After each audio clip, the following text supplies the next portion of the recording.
Kita belajar dari firman Allah bahwa kerajaan Allah menjadi hal yang prioritas bagi Tuhan Yesus.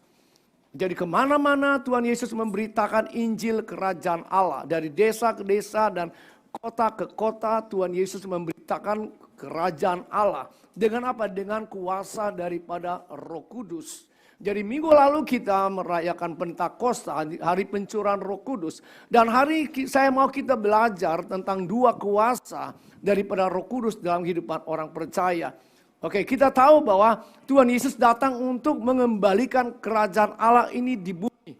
Melalui apa? Melalui manusia, melalui orang-orang percaya. Kita tahu Adam dan Hawa gagal untuk menjalankan pemerintahan Allah. Karena apa? Karena Adam dan Hawa tidak taat sama Tuhan. Sehingga Roh Kudus itu meninggalkan manusia. Kerajaan Allah meninggalkan manusia karena manusia sudah tidak taat. Dan Yesus datang sebagai Adam yang kedua untuk memulihkan, mengembalikan apa yang hilang dari manusia. Apa yang hilang? Kerajaan Allah. Kerajaan Allah bicara apa? Pemerintahan Allah, kehendak Allah dilaksanakan di bumi seperti di surga. Melalui siapa? Melalui manusia. Dan Yesus datang untuk mengembalikan tujuan Tuhan itu dalam hidup manusia. Dengan cara menjadi Adam yang kedua. Yang manusia tanpa dosa tetapi menanggung semua dosa manusia. Sehingga setiap orang yang berdosa ketika menerima Yesus menjadi kudus. Menjadi lahir baru. Ketika kita menjadi kudus maka roh Allah, kerajaan Allah bisa kembali dalam diri kita melalui Roh Kudus. Dan itu yang membuat kita sebagai menjadi anak-anak Allah. Dan Roh Kudus adalah pribadi yang terpenting di bumi ini. Roh Kudus bukan sekedar satu kuasa, tetapi Roh Kudus adalah pribadi. Jadi mari kita mengenal pribadi yang terpenting itu, yang ada dalam diri kita. Ada banyak kali kita yang sudah terima Yesus, kita menyadari bahwa ada pribadi yang luar biasa itu yang ada dalam diri kita. Memang Roh Kudus itu pribadi yang banyak kali kurang dimengerti, sangat kurang dimengerti oleh orang-orang percaya. Oke, hanya Roh Kuduslah seseorang yang menjadi, hanya oleh Roh Kudus seseorang dapat menjadi percaya, lahir baru dan kemudian menjadi kembali agen kerajaan Allah di bumi ini. Kita tahu dalam Kejadian 1 ayat 26 dan 27 Allah berfirman, marilah kita menjadikan manusia menurut gambar dan rupa kita, supaya mereka berkuasa. Kata berkuasa itu malaka, artinya berkerajaan, memerintah sebagai raja di bumi ini, mewakili Tuhan. Dan itulah tujuan Tuhan.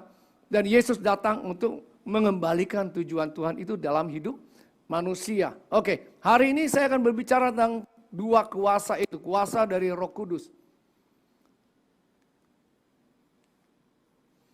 Mari kita baca Yohanes 1 ayat 12. Tetapi semua orang yang menerimanya, menerima siapa? Menerima sang firman itu, yaitu Yesus. Diberinya kuasa supaya menjadi anak-anak Allah. Yaitu mereka yang percaya dalam namanya. Nah, kata kuasa di sini dalam bahasa Yunani itu exousia. Ya, apa artinya exousia? Itu otoritas. The power of authority. The power of rule or government. Jadi kuasa untuk memerintah. Ya, otoritas. Hak legal, legal right as a son of God. Hak legal, legalitas sebagai anak Allah. Disahkan sebagai anak Allah oleh Roh Kudus. Jadi tanpa Roh Kudus tidak ada seorang pun yang bisa menyebut dirinya sebagai anak Allah. Jadi kalau kita tidak memiliki Roh Allah, maka kita bukan anak. Kita hanya sekedar menyebut diri kita anak. Tidak punya hak kita. Tidak ada materainya cap dari kerajaan dalam diri kita. Cap kerajaan atau materai yang menunjukkan bahwa kita sebagai anak Allah atau warga kerajaan Allah adalah Roh Kudus. Oke, kita lihat ya. Di Roma pasal 8 ayat 14 sampai 15. Semua orang yang dipimpin oleh pimpin Roh Allah adalah anak Allah. Sebab kamu tidak menerima roh perbudakan yang membuat kamu menjadi takut lagi. Tetapi kamu telah menerima roh, yaitu Roh Allah yang menjadikan kamu anak Allah. Jadi jelas yang menjadikan kita anak Allah.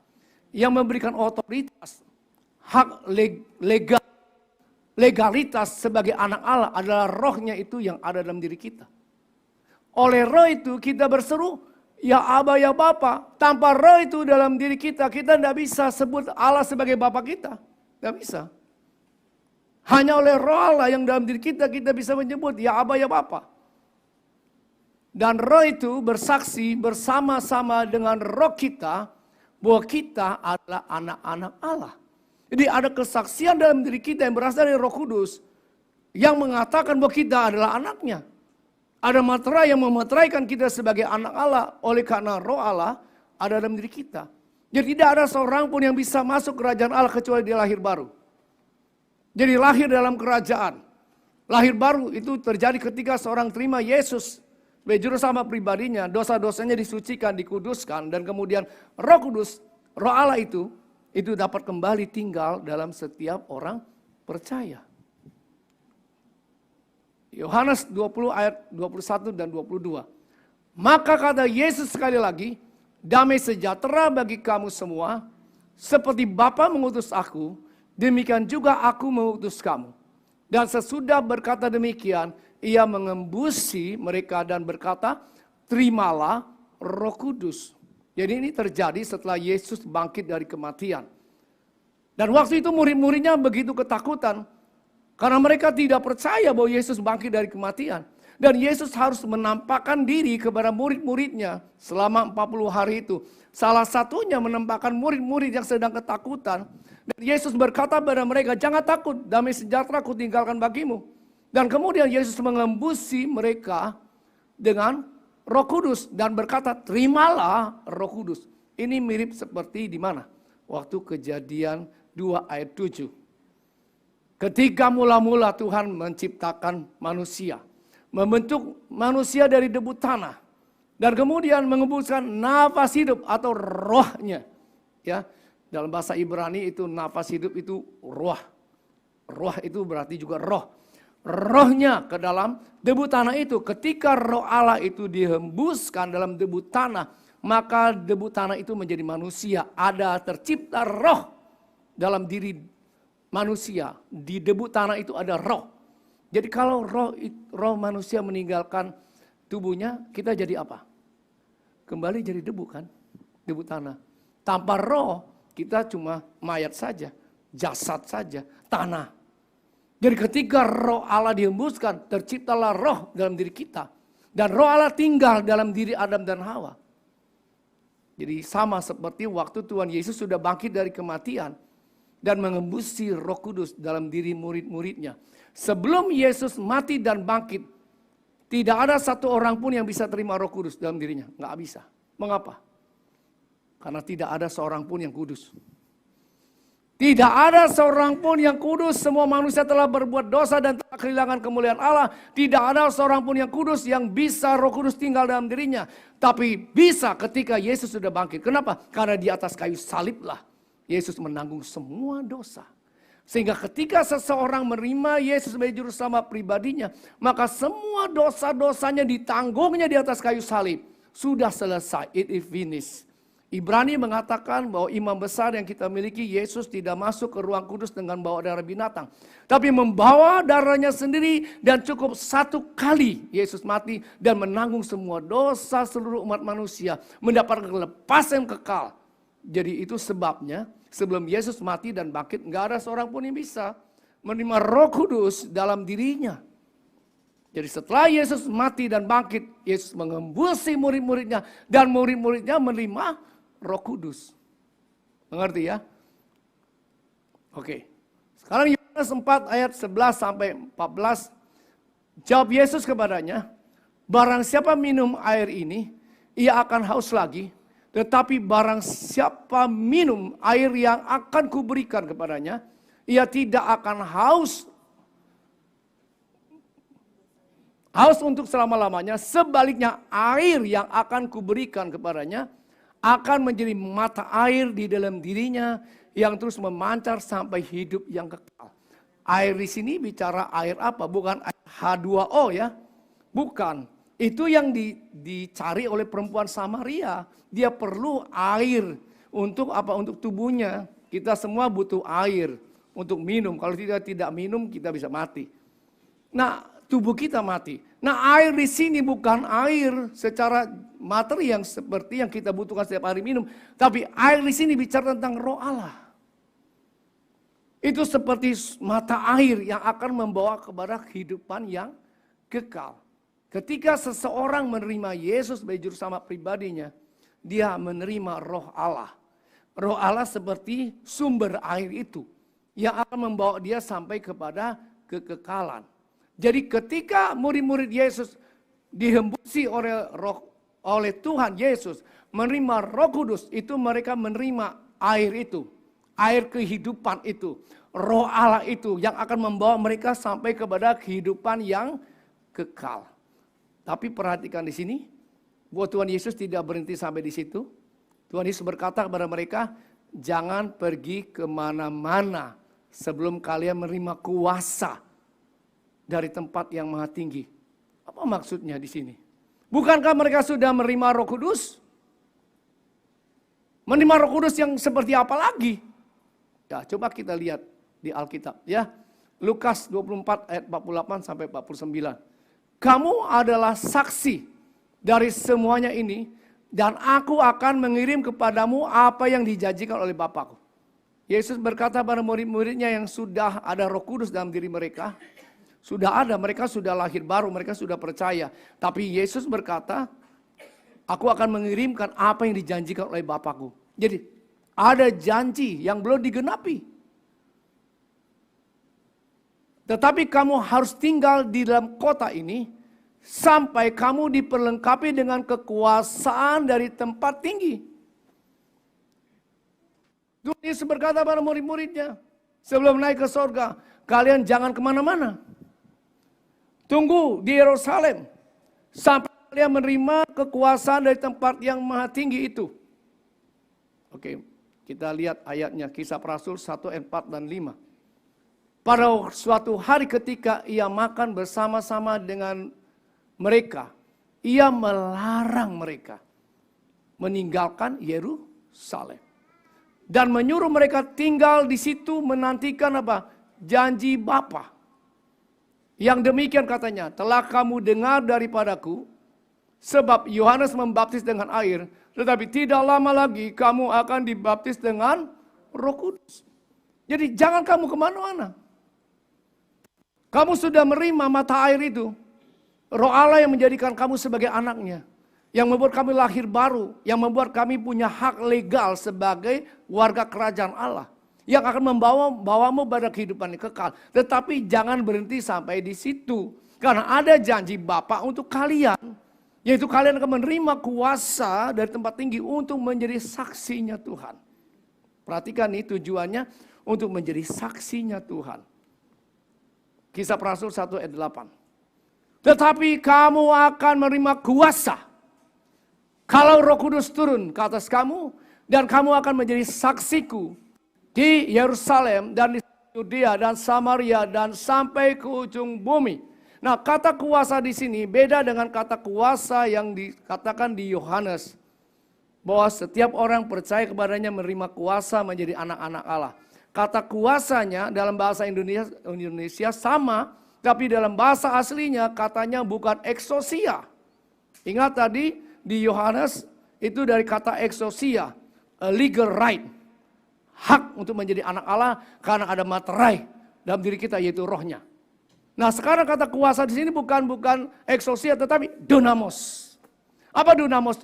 Dari kata ini kata dinamit, explosion, ledakan. Kamu akan menerima satu ledakan dalam dirimu. Itu maksudnya. Apa itu dunamos? Strength, kekuatan, kemampuan, kesanggupan, ability, dan power for performing miracle. Kuasa untuk apa? Untuk menyatakan tanda-tanda dan mujizat. Itu maksudnya. Itu yang Tuhan Yesus katakan pada murid-murid, kalian tunggu di sini. Sampai kalian menerima kuasa, dunamis dari Roh Kudus itu. Yang akan menjadikan kalian menjadi saksi Tuhan.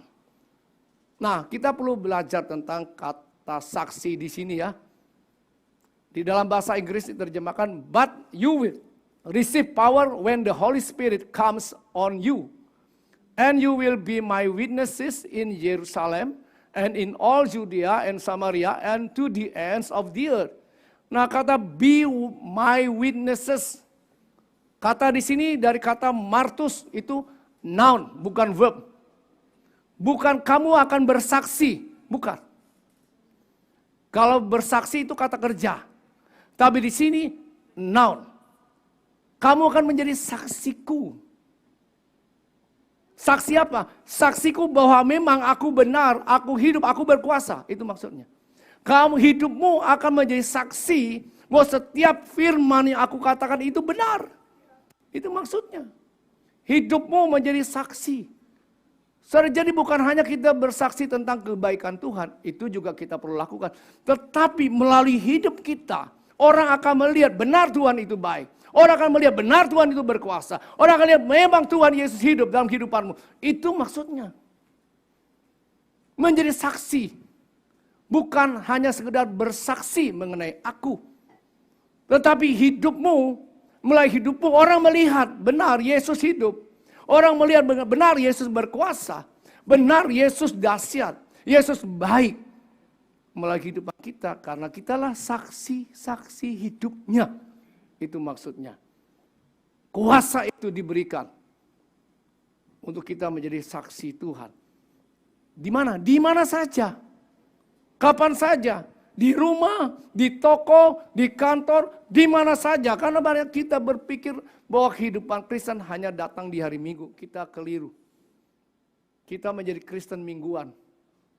Padahal bicara tentang kerajaan Allah, hidup kita ini, seluruh kehidupan kita dari minggu sampai minggu lagi. Dari Senin sampai Senin, kita harus membawa kerajaan Allah dalam diri kita. Masa waktu ke gereja aja, oh aku warga kerajaan Allah. Tapi setelah keluar dari gereja, aku warga kerajaan apa? Aku anaknya siapa? Kan kita anak raja di hari Minggu, hari Senin, hari Selasa, hari kapanpun dan dimanapun. Karena roh Allah ada dalam diri kita, betul gak? Masa identitas kita kayak bunglon, berubah-berubah? Kan tidak, bukan hari Minggu saja jadi anak Allah, hari yang lain jadi anak siapa? Kan kita anak Allah di hari Minggu, hari Senin, hari kapanpun. Dan kita menjadi saksinya bukan hanya di hari Minggu. Kalau orang berpikir, aku gak bisa bersaksi. Dia pikir bersaksi di mimbar ini. Saudara, menjadi saksi bukan bersaksi. Menjadi saksi kapanpun di hari Minggu, hari Senin, hari Selasa, hari Rabu, hari Kamis, sampai Minggu lagi. Hidup kita adalah kesaksian bahwa Yesus berkuasa. Bahwa kerajaan Allah ada dalam diri kita. Itulah maksudnya dinamis itu. 1 Korintus 4 ayat 20. Sebab kerajaan Allah bukan terdiri dari perkataan.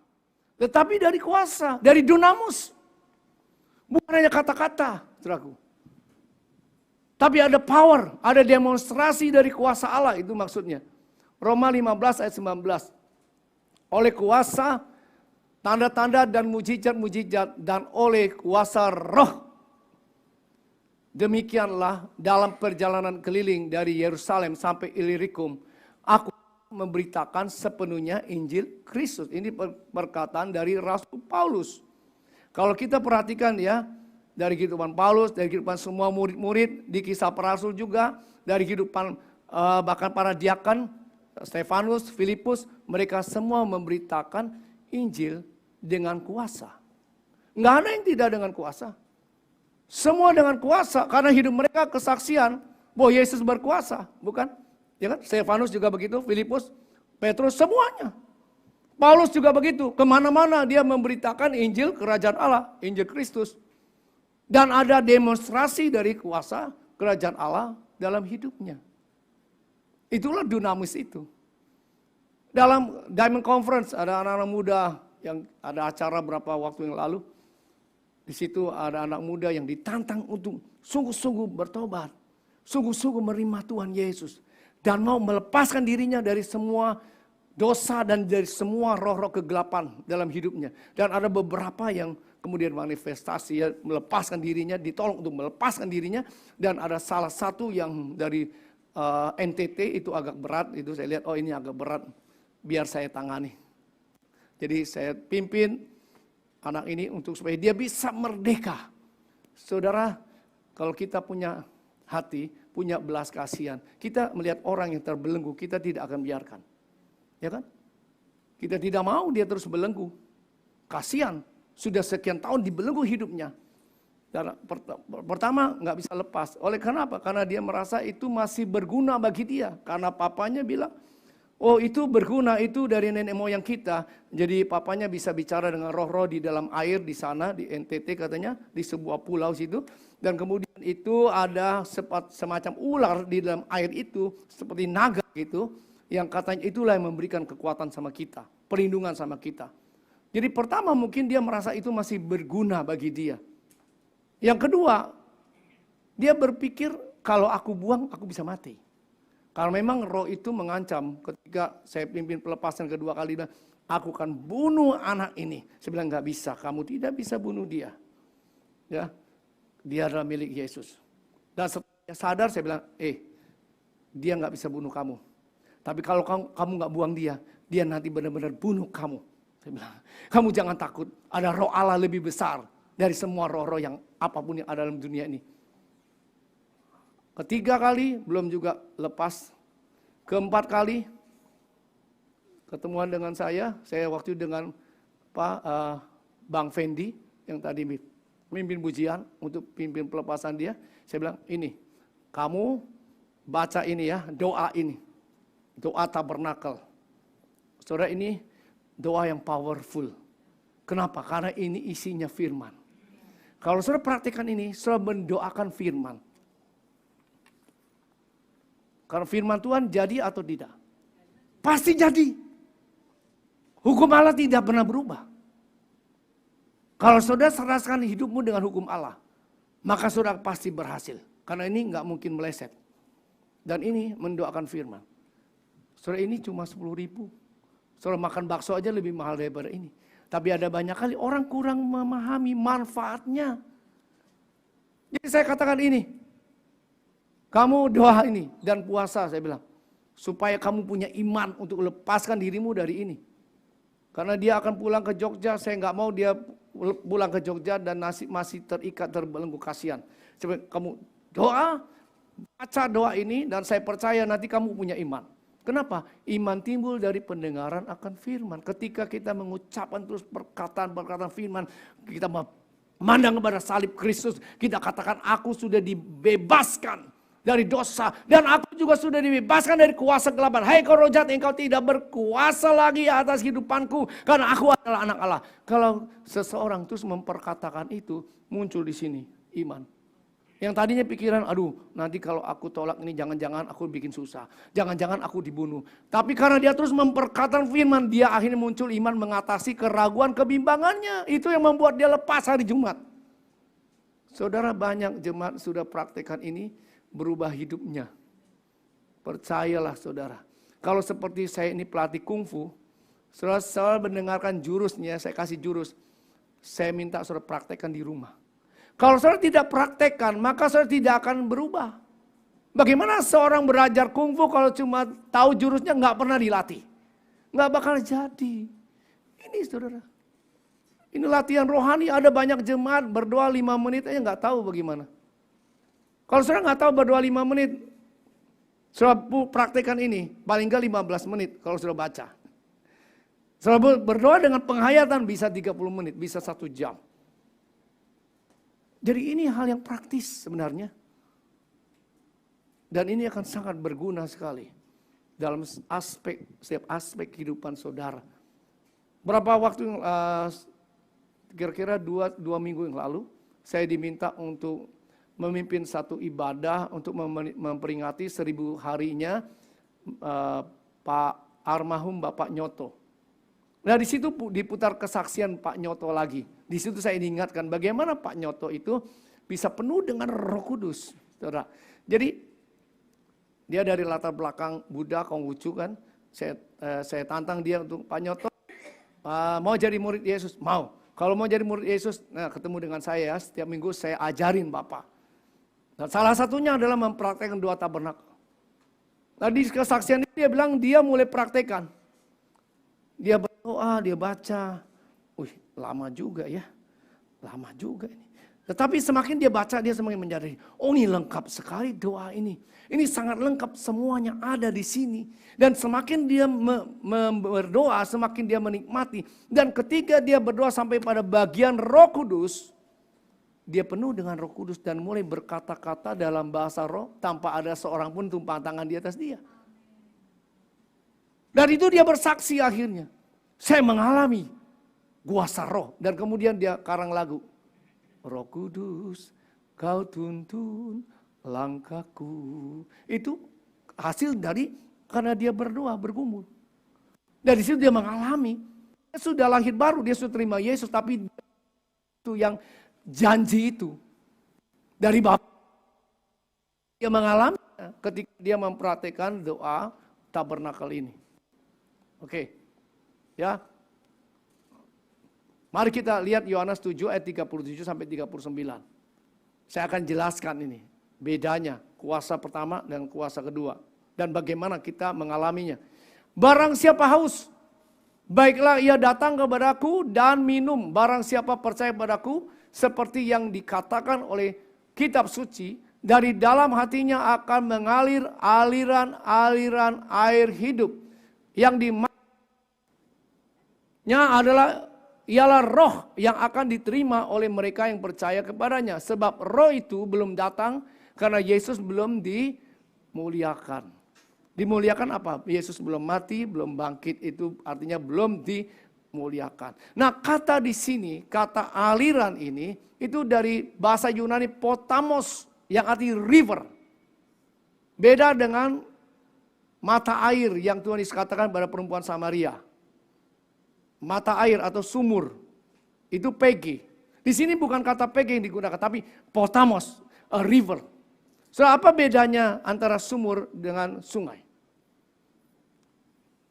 Sumur airnya tidak kemana-mana. Betul gak? Apa saudara melihat ada sumur yang kemudian dengan deras mengalir keluar? Ya kebanjiran rumahnya atau tempatnya. Enggak seperti itu. Sumur itu memang nggak akan kering, dia akan ada sumber air. Tetapi dia tidak meluap-luap keluar, enggak.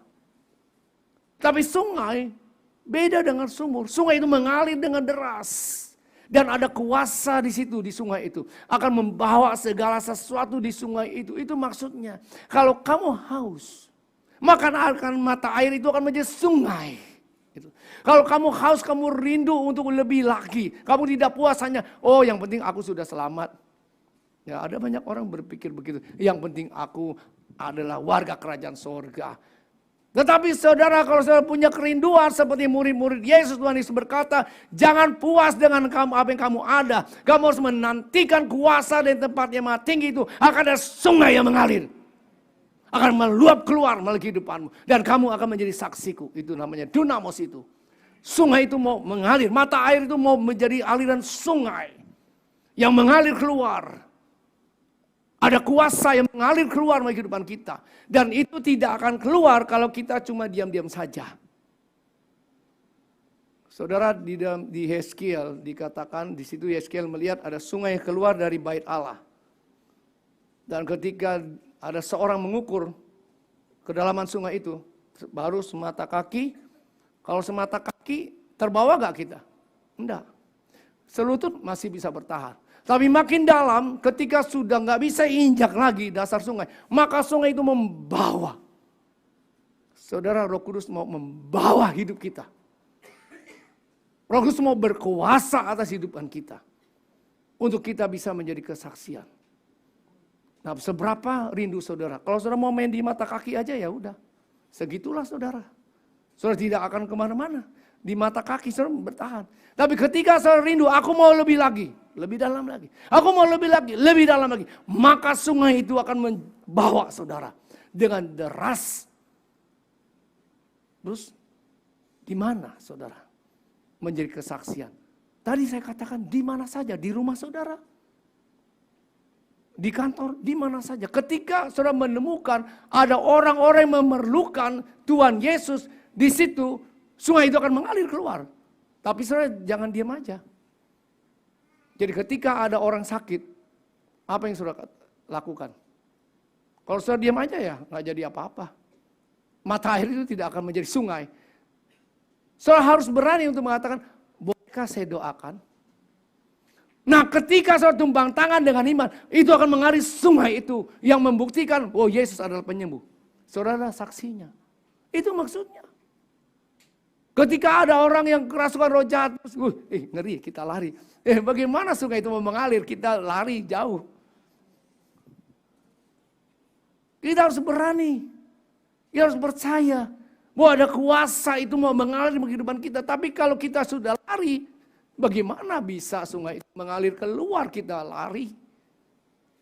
Kita harus berani. Dan ketika kita berani dengan iman, maka sungai itu mengalir keluar. Dan orang yang dirasuk roh jahat itu kan dilepaskan.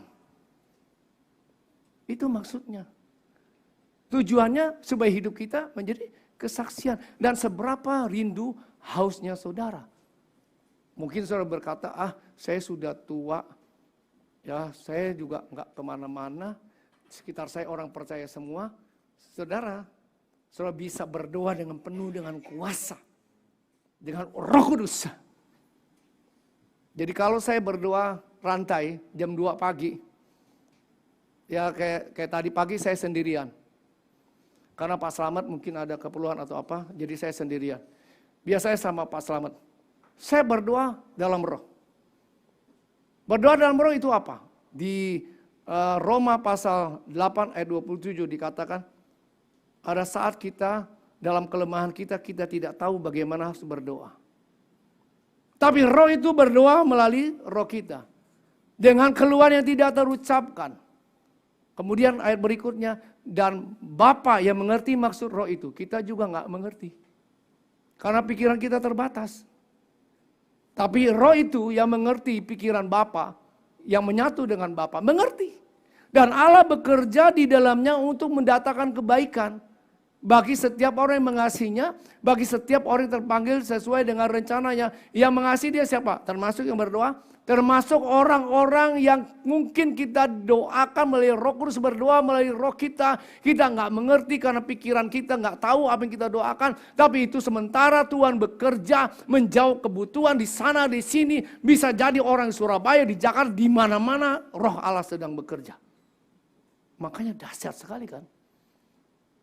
Itu sebabnya mengapa saya gunakan waktu 1 jam itu kalau sendirian saya berdoa dalam roh. Kenapa? Karena saya tahu itu jauh lebih efektif.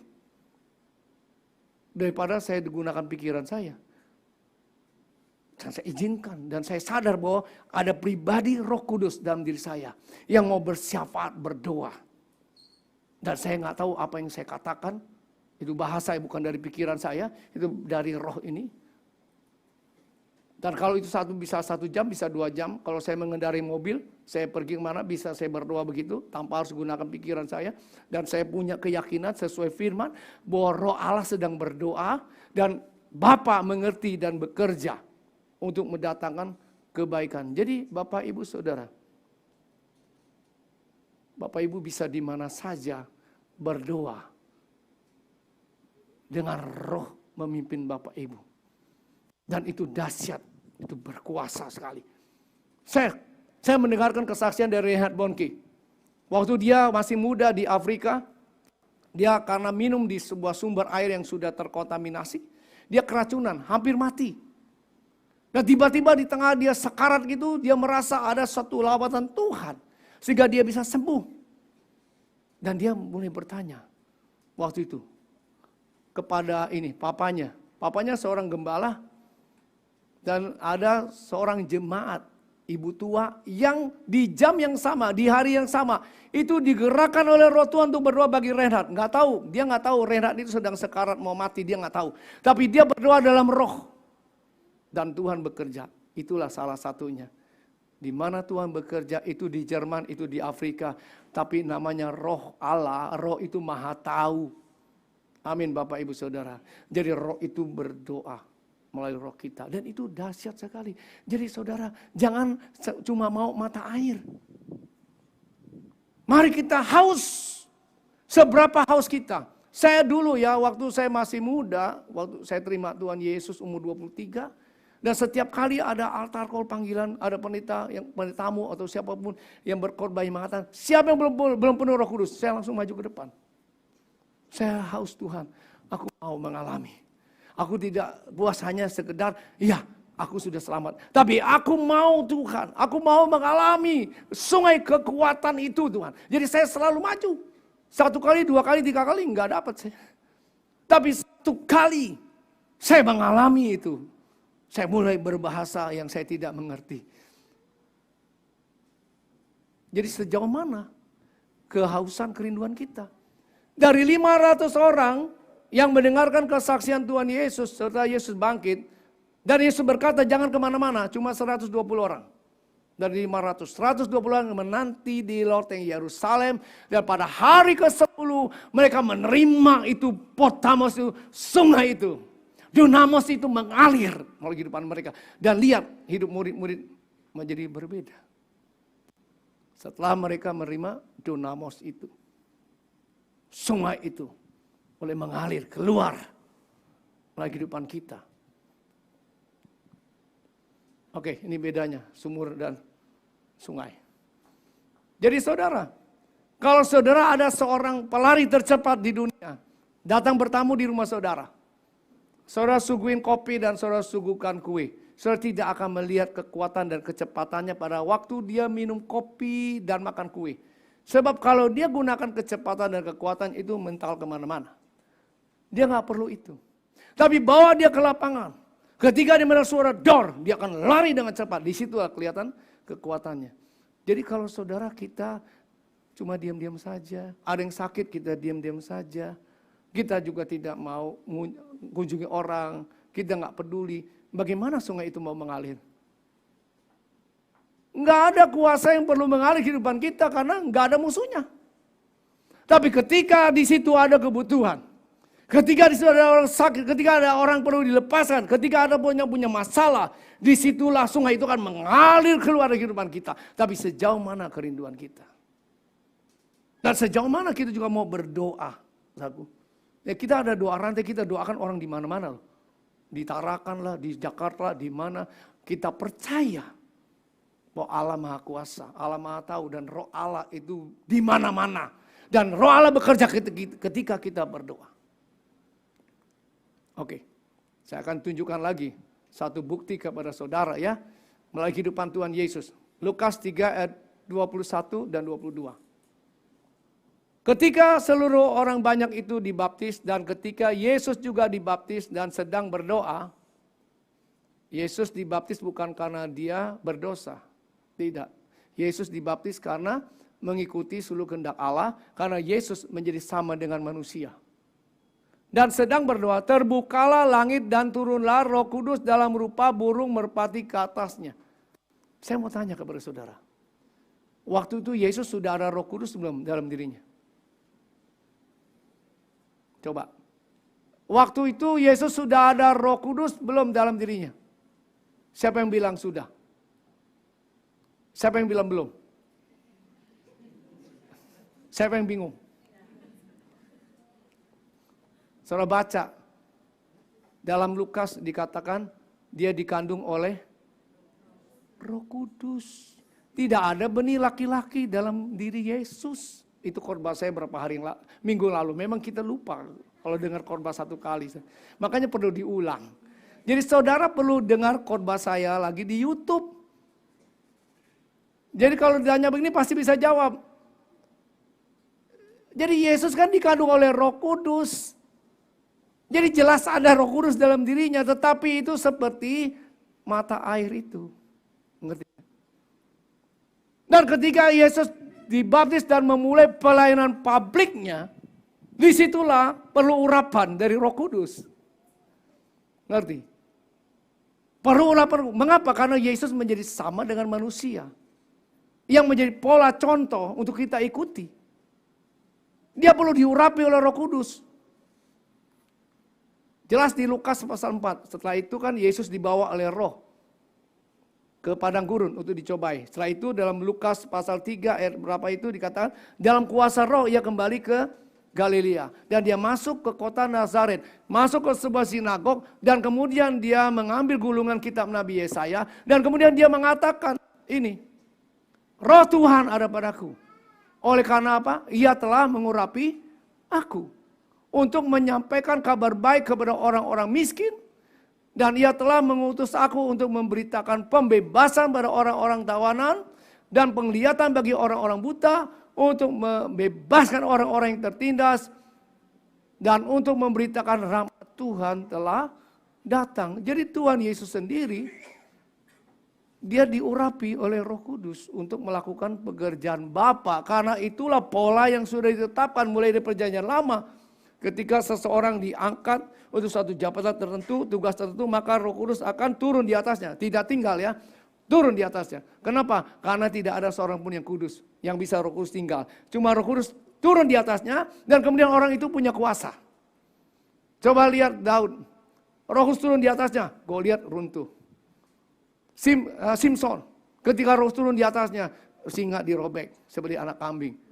Dipukul, kalahkan orang Filistin. Tapi ketika Roh meninggalkan dia, dia seperti manusia biasa. Karena Delilah, ya kan, diperdaya sama Delilah. Akhirnya mata dibikin buta, dan ketika dia sementara buta, jadikan tontonan orang banyak, dia berdoa, oh Tuhan kirim lagi, turunlah lagi Roh-Mu atasku satu kali saja Tuhan. Dan Tuhan menjawab, turunlah Roh Kudus, dan dia dorong. Runtuhlah tiang itu dan mati banyak orang Filistin. Itu terjadi ketika Roh turun mengurapi. Maka ada kuasa. Demikian Yesus ikuti pola yang sama. Roh Kudus harus turun di atas mengurapi dia. Dunamos itu. Maka apapun yang Yesus lakukan dengan dunamos kuasa Roh Kudus. Bukan dengan kuasanya sebagai pribadi dari Allah yang kedua. Tritunggal. Allah pribadi kedua, Allah Tritunggal ya maksudnya. Itulah poinnya. Itu sebabnya dikatakan pada murid-muridnya, jangan kemana-mana kalian. Kalian harus menerima janji Bapa itu, urapan itu, sungai itu, potamos, dunamis. Itu akan mengalir. Nah, kita belajar dari kejadian. Bagaimana Bapa, Allah, dan Firman, dan Roh Kudus bekerja sama. Selalu begitu. Jadi kita menyembah satu Allah. Bukan tiga Allah. Tapi berpribadi tiga. Dan saya hari ini tidak ada waktu untuk menjelaskannya. Lain kali. Kalau enggak nanti jam 1 masih belum selesai. Jadi ada seri berikutnya saudaraku. Tapi yang saya mau tekankan di sini adalah tiga ini selalu bekerja sama. Coba perhatikan. Pada mulanya Allah menciptakan langit dan bumi. Bumi belum berbentuk dan kosong. Gelap gulita menutupi samudra raya. Dan Roh Allah. Ada Allah, ada Roh Allah. Melayang-layang di atas permukaan air, kemudian berfirmanlah Allah, ada firman. Jadilah terang, lalu terang itu jadi. Selalu begitu. Allah berkehendak, kemudian Allah berfirman, dan Roh Kudus yang menjadikan. Roh Kudus adalah kuasa. Selalu begitu. Di mana ada Roh Allah, di situ ada kehidupan. Di mana ada Roh Allah, selalu tercipta. Roh Allah meninggalkan, maka mati. Itu begitu cara kerjanya begitu. Ada Allah, ya, ada Roh Allah dan ada Firman. Selalu begitu. Dan coba kita lihat diri kita sendiri. Kita kan diciptakan, ya, ada roh, ada pikiran, ada jiwa, ada tubuh. Nah kalau misalkan kita mau bersaksi kepada seseorang, ada kerinduan di sini hati kita kan, terus apakah cukup kerinduan? Terus diam-diam saja? Kan enggak bisa. Terus mulai ada pikiran, mulai mengarang, mulai apa? Oh, apa yang harus aku katakan ya? Apa yang harus aku lakukan? Terus setelah itu diam-diam aja. Kan enggak bisa. Harus berkata-kata. Harus bertindak. Harus tumpahkan tangan. Artinya apa? Roh, jiwa, dan tubuh kerjasama enggak? Kerjasama semua. Jadi kalau cuma kerinduan, tinggal kerinduan, saudaraku. Yang nggak pernah jadi kalau pikirannya tidak bekerja sama, apalagi tubuhnya juga tidak mau bertindak. Kan semuanya jadi kesatuan. Kan bukan hanya tubuhku yang bersaksi, kan enggak. Hatiku, pikiranku, dan tubuhku. Itu satu kesatuan. Dan itu salah satu contoh. Akan ada banyak contoh yang lain, nanti saya jelaskan dalam khotbah saya berikutnya. Mengenai Allah yang satu esensinya itu, tapi berpribadi tiga. Dan perhatikan, Allah Bapa bukan Allah Anak bukan Allah Roh Kudus, Allah Roh Kudus bukan Allah Bapa, tapi satu. Terus bagaimana mengerti? Memang di luar dari akal kita, nalar kita. Nanti saya akan jelaskan dalam khotbah saya berikut supaya saudara jangan ketemu dengan orang Allahmu itu 3. Sudahlah, mau ngomong apa ya terserah. Saudara nggak mengerti bagaimana menjelaskannya. Nanti saya akan berikan penjelasan kepada kita semua. Tetapi hari ini yang saya mau tekankan adalah Roh Kudus itu yang mengerjakan. Selalu begitu. Allah berkehendak, kemudian berfirman, dan Roh Kudus mengerjakan jadi firman apa yang Allah katakan itu. Itulah begitu. Jadi hari ini kita punya satu rasa haus, rindu. Tidak hanya untuk hidup untuk diri kita sendiri. Tidak hanya cukup puas, yang penting aku masuk surga. Tapi kita rindu kehidupan kita menjadi kesaksian. Bagaimana kita bisa menjadi kesaksian? Kita perlu dunamos itu. Kita perlu kuasa dari Roh Kudus. Mari saya undang kita berdiri. Haleluya. Haleluya. Seperti rusa yang haus, rindu aliran sungaimu. Demikian hati kami rindu. Seberapa rindunya saudara? Seberapa hausnya saudara? Seberapa saudara percaya bahwa firman Allah itu ya dan amin? Itu benar. Haleluya.